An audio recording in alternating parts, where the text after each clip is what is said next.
नमस्कार, मैं रवीश कुमार। संभल उत्तर प्रदेश में है, बहराइच भी उसी प्रदेश में है।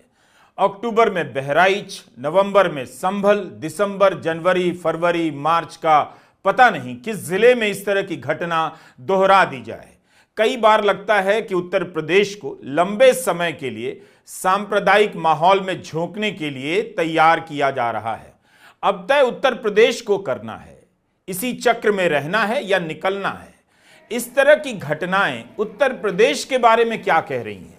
क्या यूपी कभी इस पर सोचता है? हमारे सामने भी कम चुनौती नहीं है। हर घटना मन पर गहरा बोझ डालती है। अब कैसे कवर करें, कौन सी नई बात कहें कि लोगों को बात समझ में आ जाए। हिंसा किसी के फायदे में नहीं। हम कितनी लाशों को दिखाएं, कितनों को गिन दें, कितनों के नाम बताएं और घायलों की गिनती बताते रहें। कभी मुजफ्फरनगर, कभी बरेली, कभी संभल, कभी अलीगढ़। इस तरह की घटनाएं और कितनी बार दोहराई जाएंगी समझ नहीं आता है। किसी भी घटना की रिपोर्टिंग या उस पर बनाया गया हमारा ही वीडियो अब अलग नहीं लगता है। लगातार एक वर्ग को अधिकार विहीन किया जा रहा है। सांप्रदायिक नारों और दावों से उनकी ऐसी घेराबंदी कर दी गई है कि किसी तरह तनाव पैदा हो ही जाए, और उसके बाद भी तनाव अगर पैदा नहीं होता है तब फिर कुछ ऐसा कर दिया जाता है कि हो ही जाता है। अखबारों की रिपोर्टिंग की भाषा डरावनी होती जा रही है। वह एक पक्ष को हमलावर लिखने लग जाता है, एक पक्ष का हौसला बढ़ाने लग जाता है। अखबार भी धर्म की रक्षा के नाम पर राजनीति के इस लंबे प्रोजेक्ट में शामिल हो चुके हैं। वैसे भी जब दिल्ली के बड़े बड़े संपादक, बड़े बड़े चैनलों के मालिक, अखबारों के मालिक झुक गए और मीडिया को गोदी मीडिया बना दिया, तो जिले का पत्रकार कितना सामना कर सकता है? आखिर जब संभल में पहली बार सर्वे शांतिपूर्ण तरीके से हो गया तो दूसरी बार सर्वे कराने के आदेश दिए गए, तब हिंसा क्यों भड़की? क्यों दोबारा सर्वे के आदेश दिए गए? क्या सुप्रीम कोर्ट को नहीं देखना चाहिए कि जिस दिन याचिका दायर हुई उसी दिन आदेश क्यों हुआ?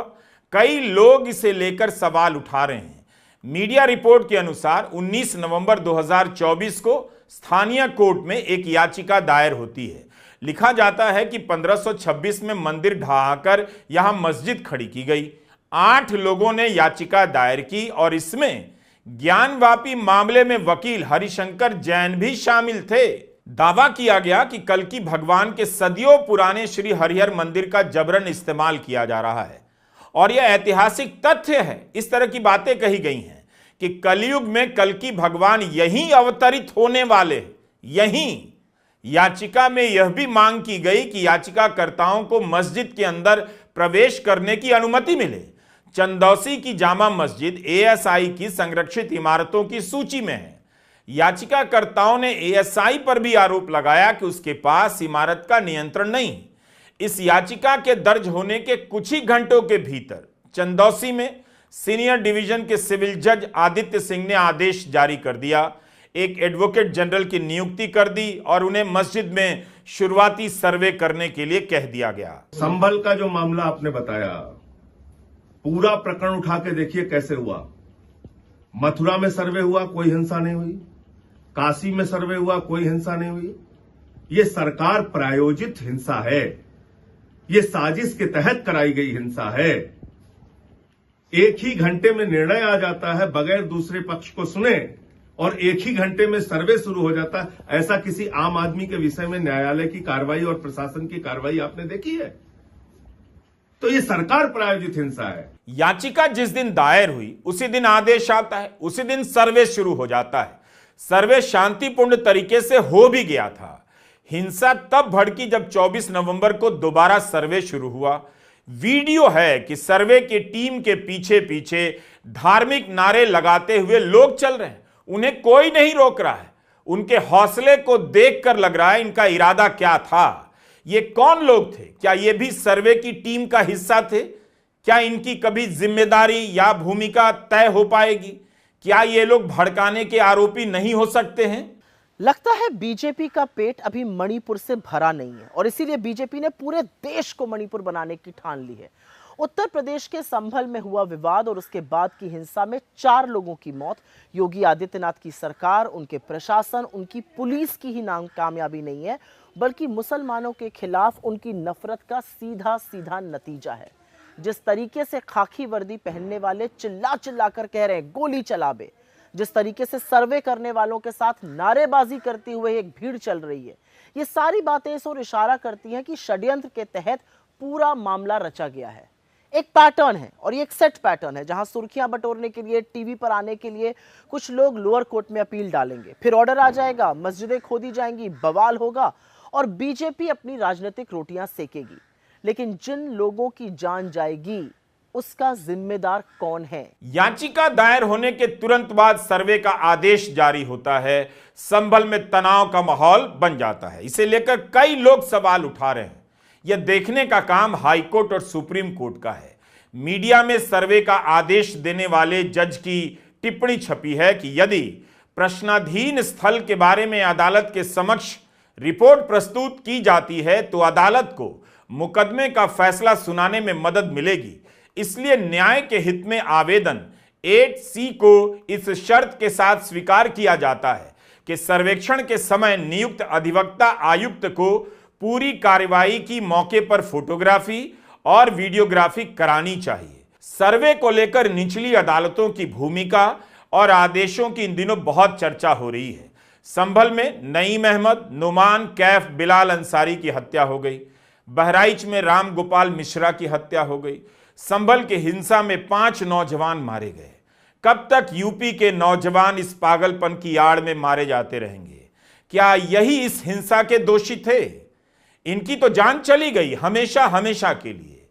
पुलिस के लोग भी घायल हैं। इन मामलों में प्रशासन की भूमिका को लेकर कई गंभीर सवाल उठ रहे हैं। लेकिन कब आपने सुना कि प्रशासन की जिम्मेदारी तय हो गई? बहराइच में या संभल में या कहीं और? कभी नहीं तय होती है। जिस तरह की रिपोर्ट पढ़ने को मिलती है उससे किसी को भी चिंता होनी चाहिए। अगर प्रशासन भी धार्मिक सांप्रदायिक संगठनों के साथ मिल जाए, एक तरफा कार्रवाई करने लग जाए, उनकी भाषा बोलने लग जाए, तब कुछ भी नहीं बचेगा। तब क्या होगा जब कोर्ट का आदेश, कोर्ट से जारी सर्वे का आदेश प्रशासन और धार्मिक संगठनों के हाथ लग जाएं और हथियार बन जाएं। नेता प्रतिपक्ष राहुल गांधी और अखिलेश यादव के बयानों में प्रशासन की भूमिका पर यूं ही हताशा नहीं झलक रही। राहुल गांधी ने लिखा है, संभल उत्तर प्रदेश में हालिया विवाद पर राज्य सरकार का पक्षपात और जल्दबाजी भरा रवैया बेहद दुर्भाग्यपूर्ण है। हिंसा और फायरिंग में जिन्होंने अपनों को खोया है उनके प्रति मेरी गहरी संवेदनाएं हैं। प्रशासन द्वारा बिना सभी पक्षों को सुने और असंवेदनशीलता से की गई कार्रवाई ने माहौल और बिगाड़ दिया और कई लोगों की मृत्यु का कारण बना, जिसकी सीधी जिम्मेदार भाजपा सरकार है। भाजपा का सत्ता का उपयोग हिंदू मुसलमान समाजों के बीच दरार और भेदभाव पैदा करने के लिए करना न प्रदेश के हित में है न देश के।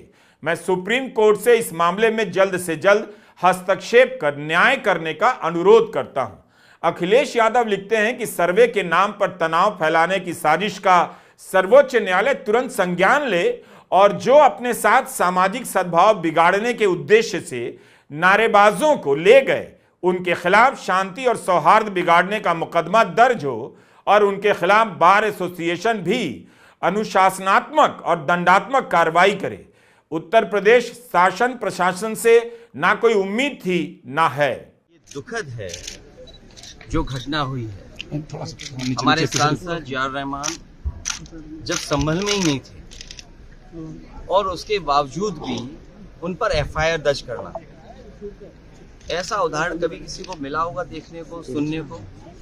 एक पुलिस अफसर ये कह रहा हो कि नेता बनना छोड़ दो, नेताओं का सहारा लेना छोड़ दो। किसके लिए भाषा थी वो? और मैं ये कहना चाहता हूँ, हालांकि सब जानकारी आपके पास है, दुखद है कि नईम जैसे नौजवान की जान चली गई, बिलाल की जान गई है, रोमान की जान गई है, कैफ, अयान, और इसमें से कुछ कम उम्र के भी हैं। मुझे याद है जब मैं लखनऊ में प्रेस कर रहा था उस समय जो जानकारी थी और जो जानकारी छिपाई जा रही थी, जब वहां पर लोकल स्तर से जानकारी हासिल हुई तब मैंने कहा कि नईम की जान गई है और पुलिस की गोली से गई है। आप लोगों पे सब वीडियोस हैं, आप लोगों पे जगह जगह से वीडियोस मिले हैं, कवरेज है पूरी। पूरा का पूरा कराया गया ये दंगा है।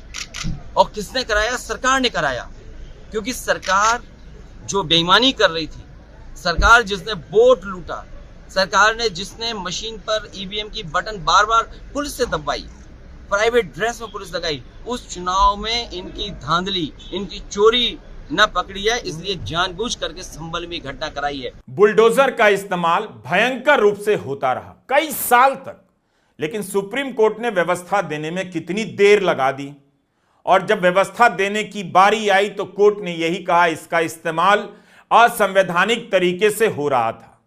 क्या सुप्रीम कोर्ट को सर्वे, वैज्ञानिक सर्वे के नाम पर हो रही इस राजनीति का तुरंत संज्ञान नहीं लेना चाहिए? लेकिन यहां तो यह भी कहा जा रहा है कि सुप्रीम कोर्ट के आदेश के कारण ही निचली अदालतों को सर्वे के आदेश जारी करने की हरी झंडी मिल गई है। मस्जिद के नीचे क्या था? 1000 साल की गुलामी, उनकी बढ़ती आबादी, ये सब अंतहीन मुद्दे हैं जो ज्यादातर झूठ की बुनियाद पर खड़े किए जाते हैं। अफसोस की बात है कि इस पूरे मामले में मोहन भागवत के ही बयान को कोट किया जा रहा है। इससे दुखद क्या हो सकता है? तो क्या ये सर्वे के आदेश पर दावा करने वाले, हंगामा करने वाले धार्मिक संगठनों को उनकी परवाह नहीं, या मोहन भागवत का बयान दिखावे के लिए दिया गया जिसका कोई मतलब नहीं? जून 2022 में उन्होंने एक कार्यक्रम में कह दिया, इतिहास वो है जिसे हम बदल नहीं सकते, इसे ना आज के हिंदुओं ने बनाया ना ही आज के मुसलमानों ने। ये उस समय घटा, हर मस्जिद में शिवलिंग क्यों देखना? अब हमको कोई आंदोलन नहीं करना है। संभल की हिंसा के बाद से मोहन भागवत का कोई बयान आया? पता कीजिए आया कि नहीं आया। जो कहा जा रहा है और जो हो रहा है उसमें इतना अंतर है। मोहन भागवत के बयान के बाद भी कभी कुतुब मीनार तो कभी ताजमहल पर दावा ठोक दिया जाता है। ताजमहल का मामला भी बड़ा करने की बहुत बड़ी तैयारी चल रही है। लगातार एक समुदाय को चुनौती दी जाती है, उनके भीतर असुरक्षा का बोध पैदा किया जाता है। मोहन भागवत ने कह दिया, लेकिन इन धार्मिक संगठनों पर कोई असर नहीं पड़ा, जो हर समय अलग अलग शहरों में मस्जिदों पर मंदिर के दावे करते रहते हैं। बीजेपी की सरकार इन संगठनों पर लगाम नहीं लगाती, ना ही इनका मनोबल कमजोर होता है। कभी चुप रहकर, कभी हां में हां मिलाकर इन दावों को बढ़ावा दिया जाता है।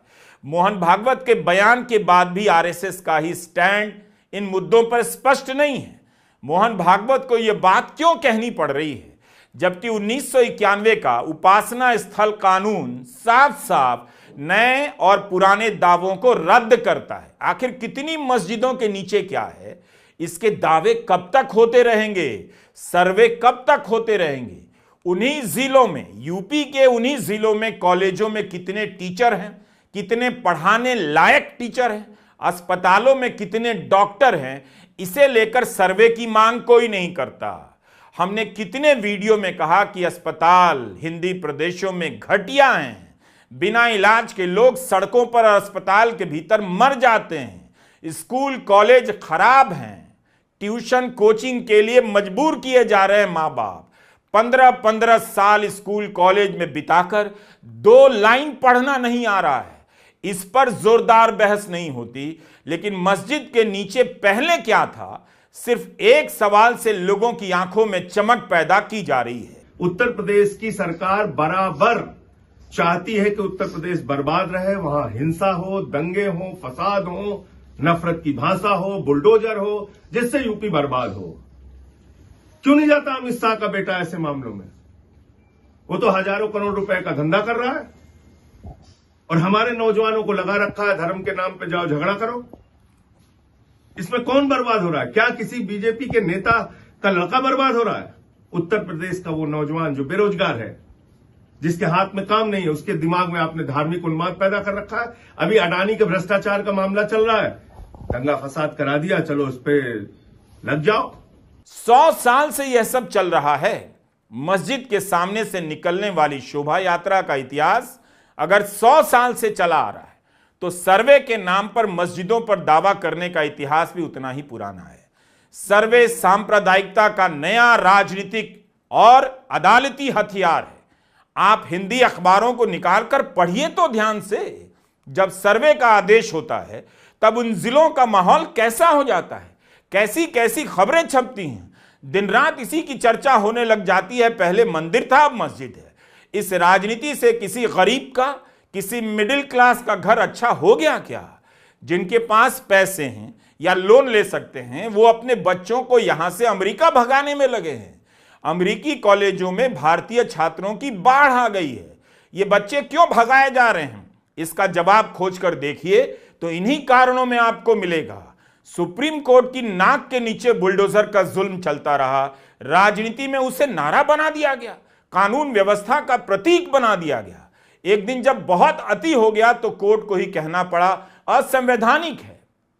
इसलिए सर्वे के नाम पर यह जो हो रहा है उसे असंवैधानिक कहने में, अगर असंवैधानिक है तो सुप्रीम कोर्ट को अब देरी नहीं करनी चाहिए, सर्वे के मामले में तुरंत बोलना चाहिए। बल्कि सुप्रीम कोर्ट के कारण सर्वे का इस्तेमाल हो रहा है, यह बात अच्छी नहीं है। चीफ जस्टिस DY चंद्रचूड़ क्यों ट्विटर पर कानून पर लिखने वाले और कानून के जानकार कह रहे हैं, इनकी अध्यक्षता वाली बेंच के एक आदेश के कारण निचली अदालतों को हरी झंडी मिल गई। उसी से प्रेरणा पाकर निचली अदालतों से सर्वे कराने के आदेश पारित हो रहे हैं। लोगों ने यहां तक लिखा है कि संभल में जो हो रहा है वह पूर्व चीफ जस्टिस DY चंद्रचूड़ की विरासत है। हुआ यह कि बनारस के ज्ञानवापी मस्जिद में शिवलिंग होने का दावा किया गया और फिर राजनीति शुरू हो गई। वाराणसी की निचली कोर्ट से वीडियोग्राफी सर्वे के आदेश आए। मस्जिद प्रबंधन समिति इसके खिलाफ सुप्रीम कोर्ट पहुंची। उस समय के पूर्व चीफ जस्टिस NV रमना ने सर्वे के आदेश पर रोक तो नहीं लगाया, लेकिन इसे तब तक के जस्टिस चंद्रचूड़ की बेंच के सामने भेज दिया और वहां इसकी सुनवाई होने लगी। उनके चीफ जस्टिस बनने पर भी सुनवाई जारी रही।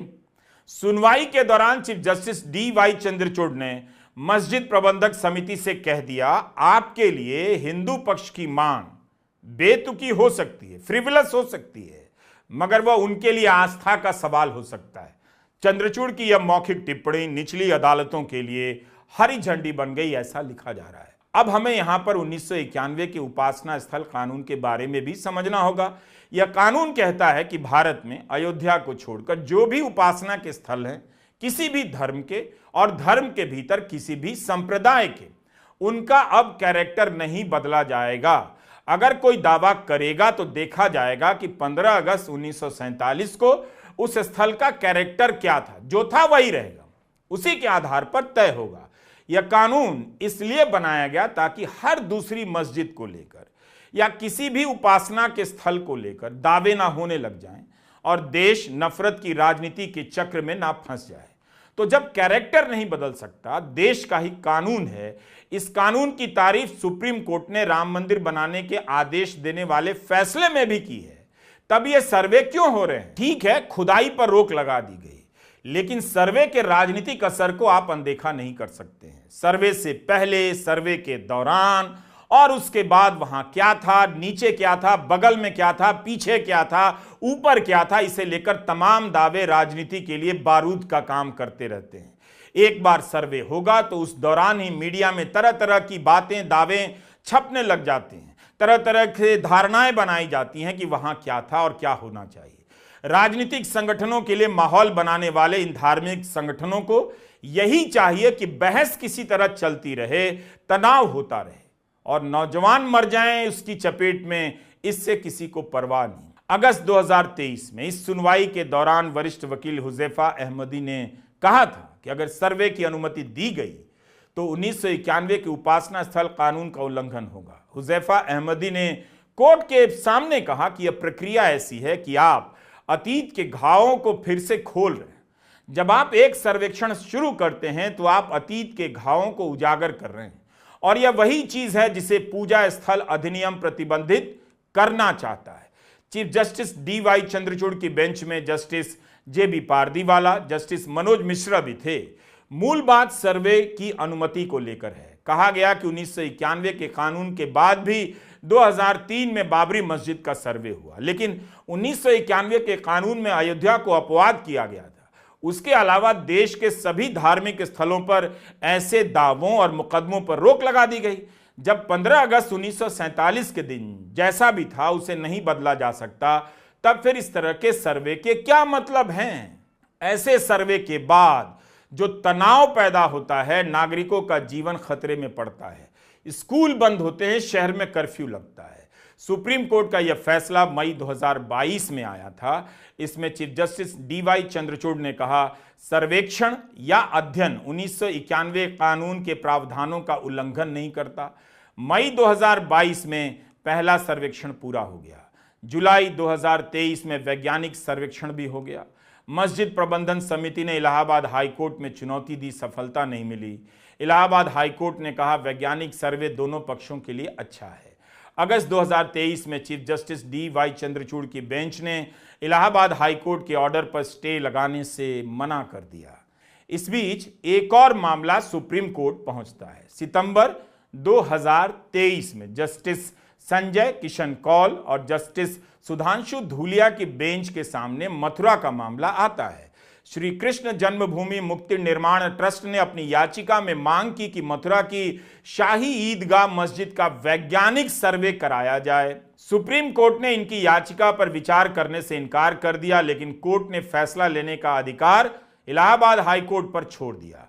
दिसंबर 2023 में इलाहाबाद हाईकोर्ट ने आदेश दिया वैज्ञानिक सर्वे होगा, मगर जनवरी 2024 में सुप्रीम कोर्ट ने आदेश पर रोक लगा दी, जो अभी तक लागू है। अब आप देखिए कैसे 1991 के कानून पर ही तरह तरह से टिप्पणियां हो रही हैं, इसकी कमियों का सहारा लिया जा रहा है, हमले हो रहे हैं। दिसंबर 2023 में इलाहाबाद हाईकोर्ट के जस्टिस रोहित रंजन अग्रवाल की पीठ की टिप्पणी आती है, किसी भी उपासना स्थल के धार्मिक कैरेक्टर का फैसला ट्रायल में तय होगा। 1991 के एक्ट में धार्मिक कैरेक्टर को परिभाषित नहीं किया गया है। कोर्ट ने कहा उपासना का स्थल एक ही समय में मस्जिद नहीं और मंदिर नहीं हो सकता, तो तय करना होगा कि या तो वह मस्जिद है या मंदिर है। इसलिए 15 अगस्त 1947 को ज्ञानवापी के धार्मिक चरित्र का निर्धारण वाराणसी सिविल कोर्ट द्वारा दस्तावेजी और मौखिक साक्ष्य दोनों के आलोक में होगा। क्या यह टिप्पणी सुप्रीम कोर्ट के आदेश से अलग नहीं है? जिस कानून के सहारे इस तरह के विवादों को शांत किया जा रहा है, अब उस कानून को ही विवादित किया जा रहा है। सुप्रीम कोर्ट ने कहा है सर्वे होगा लेकिन कैरेक्टर नहीं बदलेगा। यहां हाई कोर्ट का कहना है किसी भी धार्मिक स्थल का कैरेक्टर कोर्ट में तय होगा। फिर 1991 के उपासना स्थल कानून का क्या मतलब और महत्व रह जाता है? अगर दस्तावेजों को लेकर ट्रायल के दौरान तय होने लगेगा तो न जाने ऐसे कितने ही उपासना स्थलों पर दावे कर दिए जाएंगे और देश में दिन भर यही चलता रहेगा।